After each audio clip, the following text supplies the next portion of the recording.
Assalamualaikum warahmatullahi wabarakatuh. Alhamdulillah, alhamdulillah wa syukurillah. La haula wala quwata illa billah. Kepareng matur temantu wonten ngarsanipun para pinisepuh, langkung-langkung para pepunden ingkang sadu ampek sating bukti miwah pantes Darsana, panjenenganipun para pelayan, Bapak Ibu sedherek ingkang tansah kula mulyakaken. Mendoko purakan ngatur tansah ngundaken syukur alhamdulillah dening ri kalengan nika panjenengan kepareng rawuh papan mriki tansah pinaringan wilujeng ing sami kala. Kacawi kesebat minangkani pamutipun panjenenganipun Ibu Kedah dalasan putranipun Mas di penjara. Memang tujuanku di penjara mah. Ing ri kalengan menika kepareng kula nglairaken kedaling lisan widiling wardaya matur wong panjenengan. Namung hambuk bilih hatrokla samangke kirang saged nuju proning penggalih saestu kula nyuwun agung ing samudra pangaksami. Ing ri kalenggan nika panjenenganipun Ibu Kedah dalasan para putranipun saestu ngaturaken agunging panuwun keng tanpa pindhan awit rawuh panjenengan. Menika minangka bukti dene semanten agenging ras kekadangan saha subuket ing padheraan panjenengan ingkang tumuju kulangsanipun panjenenganipun Ibu Kedah. Ing ri kalenggan nika panjenengan sampun pareng ngetingalaken rasa katresnan abila sungkawa bab sedanipun garwanipun ingkang dipunani jenengipun panjenenganipun almarhum Bapak Syihabuddin. Ingkang menika keparenga kula ngirang kamardikan panjenengan nika sawajana saha munggil pangandikan sawetawis ingkang saperlu kepareng ngambali atur ngaturaken pasegahan pono krami menggah roh panjenengan mugi keparenga pinarak lenggah kanthi mardikaning manah ngantos dumugi wahyaning mangsa kala pidaling layon. Kula sampun saged andugi sepinten awrat panang batosipun panjenenganipun Ibu Kedah dalasan putranipun. Ing ri kalenggan menika anggenipun Bupati Sarana rikala panjenenganipun almarhum nika nandhang gerah. Panjenenganipun Ibu Kedah dalasan putranipun tansah nyuwun wonten sadaya panggilan sumboten tanggal-tanggal anggenipun budidaya sarana ing pangajap anggenipun budidaya sarana menika anggenipun panjenenganipun Bapak Syihabuddin nandhang gerah mugi karingan kasarasan bebasan nirmala wali majati jating satemah mulya.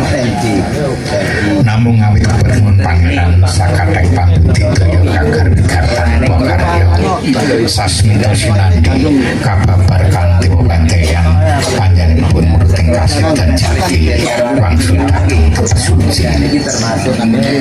Bebasanipun santosaning putitan bangkit bedah kutani pasti kedaning kayatan bangkit nucat wasi saning putran panjenenganipun maratimbalan wonten sedherek Allah Subhanahu wa taala tansah jenjem tentrem sura kelawan pasrah. Panjenenganipun ora sumber-sumber pamriyakaken perlu aturan bagi menggah riwayat sugengipun panjenenganipun almarhum Bapak Syihabuddin. Dumugi titiwanci menika panjenenganipun almarhum pinaringan kaunegran yuswa kirang langkung 77 taun kanthi jalaran nandhang sawetawis.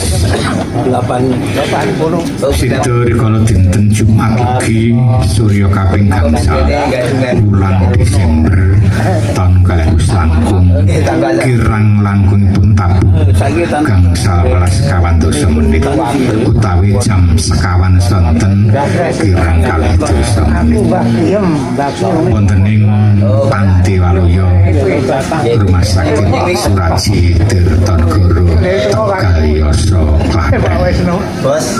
Samangke layonipun badhe kapethak wonten ing Palerman langgeng Wismalaya Kabupaten Desa Gadungan Kecamatan Bedi.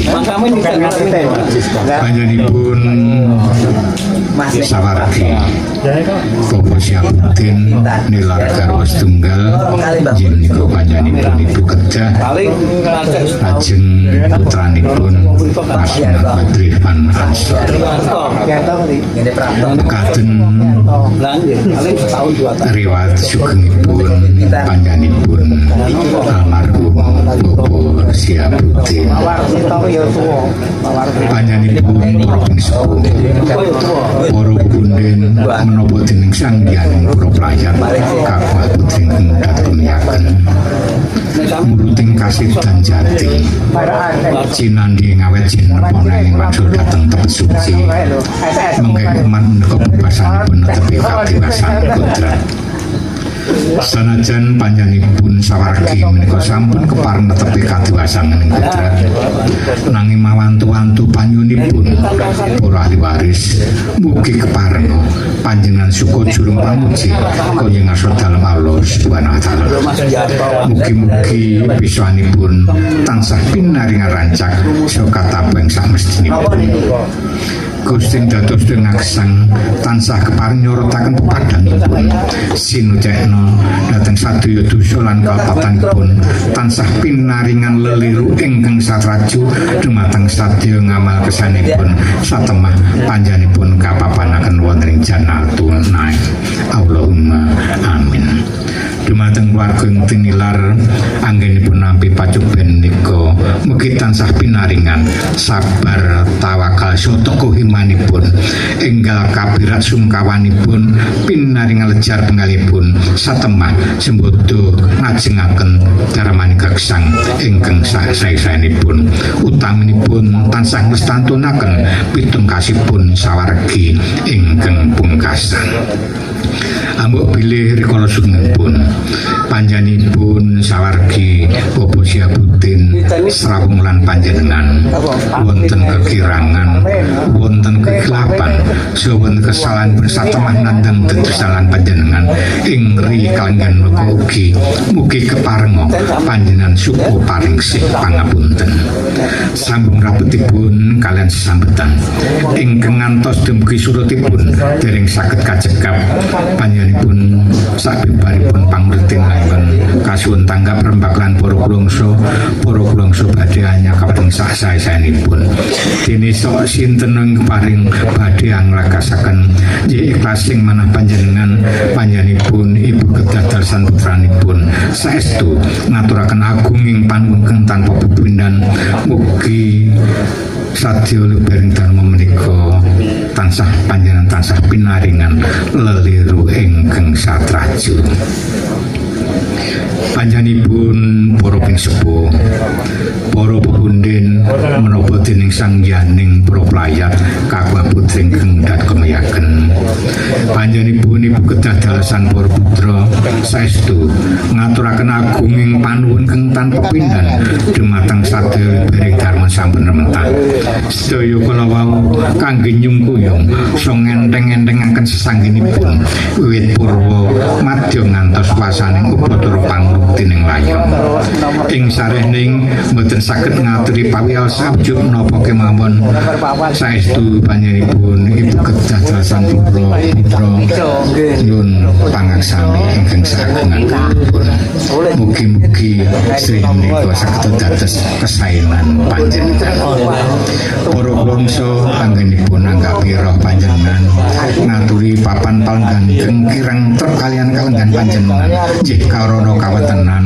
saestu kula nyuwun ngagunging samudra pangaksami sepisan malih keparenga kula ngambali atur mugi keparenga panjenengan pinarenggah kanthi margi ngadekaning manah ngantos dumugi wahyaning mangsa kala upatara pangruk dening layang tumrap kula ingkang pinitados talanging basa gandeng raga ingkang lajeng tranyak-tranyak ngadhep panjenengan ambok bilih kagalih kirang trapsilaning patrap sawonten cewelan kusiwanipun anggen kula matur utaminipun leceting wicara lungiting sastra murang sila ugi diagunging pangjono sesanti kula panjenengan rahayu ingkang sami pinanggi mugi tansah winantuing sukamulya dirga yuswa neskara. Wassalamualaikum warahmatullahi wabarakatuh.